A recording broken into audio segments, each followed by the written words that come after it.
नमस्ते बच्चों, किशोरी क्लासेस में आपका स्वागत है। मैं शिप्रा श्रीवास्तव आज आप लोग को पढ़ाने जा रही हूँ कक्षा 7 के लिए सुगम संस्कृतम भाग 2 है ये।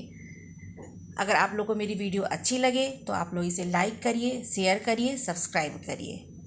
अब मैं आप लोग को प्रथम पाठ पढ़ाने जा रही हूँ इस पुस्तक से और पाठ का नाम है भारतवर्ष। इसके पहले मैं आप लोगों को कहना चाहूँगी कि संस्कृत जो है हमारी वह प्राचीन भाषा है ना, प्राचीन भाषा।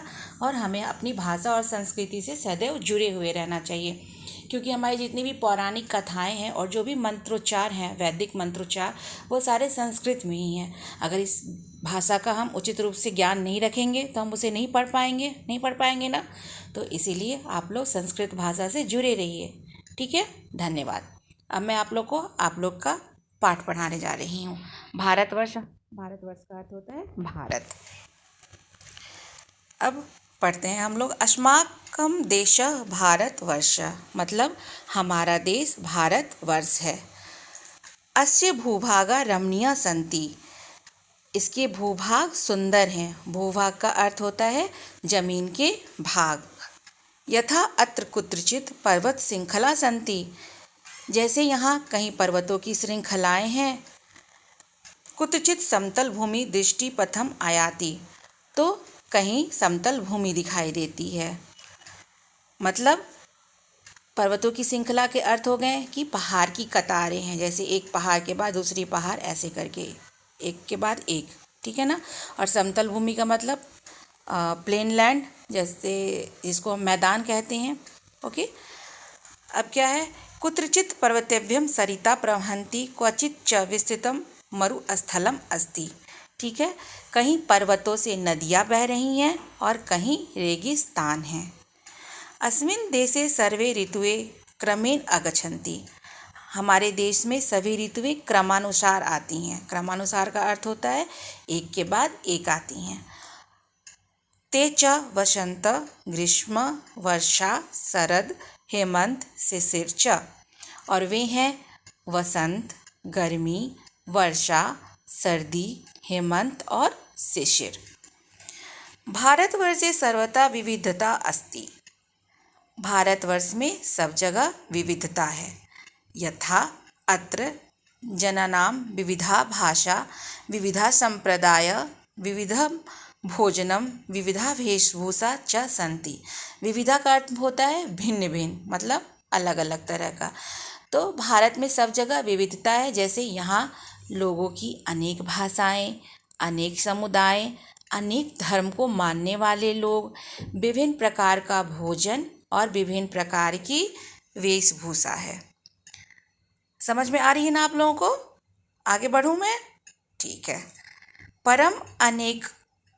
परम अनेकतायाम अपि एकताया सुमधुरा धारा प्रवहन्ति, मतलब परंतु अनेकता में भी एकता की मधुर धारा बहती है ना। अलग अलग वेशभूषा भाषा के लोग रहते हैं, फिर भी हमारा देश क्या है, अनेकता में एकता का देश है। वयं सर्वे भाषा भाषानि भाषिणः एक राष्ट्रध्वजं नमामः एकम च राष्ट्रगानम गायामः।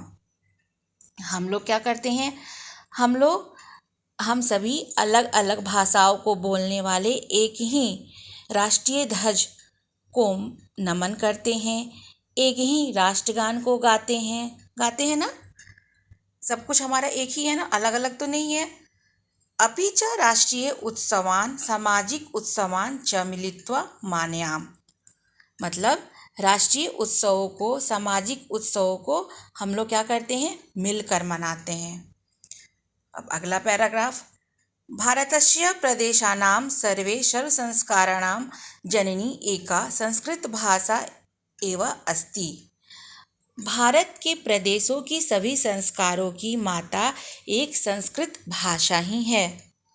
प्रायः जना उत्सवेषु धार्मिक कार्यासु च संस्कृत भाषायां समाजरूपेण मंत्रोच्चारं कुर्वन्ति, जो मैंने आप लोगों को बात पहले ही बताई, आप लोग के पाठ में भी लिखी हुई है।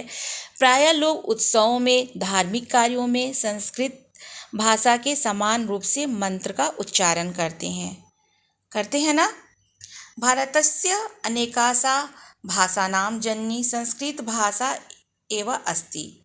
अत्र न कोऽपि संदेहः। इसमें कोई संदेह नहीं है। भारत की अनेक भाषाओं को जन्म देने वाली भाषा क्या है? संस्कृत भाषा ही है और इसमें कोई भी संदेह नहीं है। भारतीय संस्कृति संस्कृते निहिता अस्ति। भारत की जो संस्कृति है वह क्या है? भारत की संस्कृति जो है वह संस्कृत में ही समाई हुई है ना। भारतीय संस्कृति संस्कृते निहिता अस्ति। अस्माकं भारतीय संस्कृते मूल मंत्र, हमारे भारतीय संस्कृति का मूल मंत्र क्या है?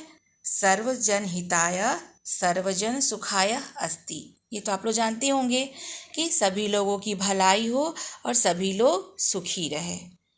उक्तम च, कहा भी गया है, सर्वे भवन्तु सुखिनः सर्वे सन्तु निरामयाः सर्वे भद्राणि पश्यन्तु माँ कश्चित् दुख भाग भवेत्। ठीक है, अर्थात सभी सुखी हों, सभी निरोगी रहें, सभी अच्छा देखें, कभी किसी को कोई दुख ना हो। पाठ आप लोगों को समझ में आई बच्चों? अच्छा लगा मेरे साथ आप लोगों को पढ़कर? अगर अच्छा लगे तो आप लोग कमेंट करके बताइएगा। धन्यवाद।